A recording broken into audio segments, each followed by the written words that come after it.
નમસ્કાર મિત્રો, અહીંયા એક સરસ મજાનો નિયમ આપ્યો છે. આ નિયમ તમને ધ્વનિ શ્રેણીમાં ખૂબ કામમાં આવશે, જે એક વર્ણ સંબંધી છે. જે વર્ણ ફાડેલો કે ચીરેલો હોય, એટલે કેવો હોય છે કે અહીંયા આપણે આ નિયમ સાથે ઉદાહરણને સમજતા જઈએ કે શું આપેલું છે. તો કે જે વર્ણ ફાડેલો કે ચીરેલો, તો અહીંયા કયો વર્ણ ફાડેલો છે? તો કે સ. બરાબર. તો શું હોય છે કે તે જોડાક્ષર બને છે. ખરેખર કેવો હોય છે? તે અડધો હોય છે, જોડાક્ષર હોય છે. પછી શું હોય? તો કે ર એના સ્વર સાથે પૂર્ણ મુકાય.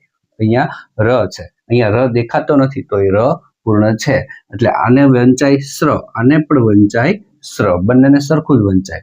બીજો શબ્દ છે પ્રે. અહીંયા કયો વર્ણ ફાડેલો છે? તો કે પ. તો પ અડધો મૂક્યો, એની પાછળ આવેલો ર પૂર્ણ એટલે કે રે મૂક્યો છે. આને પણ પ્રે વંચાય, આને પણ પ્રે વંચાય. પછી છે ભ્રા.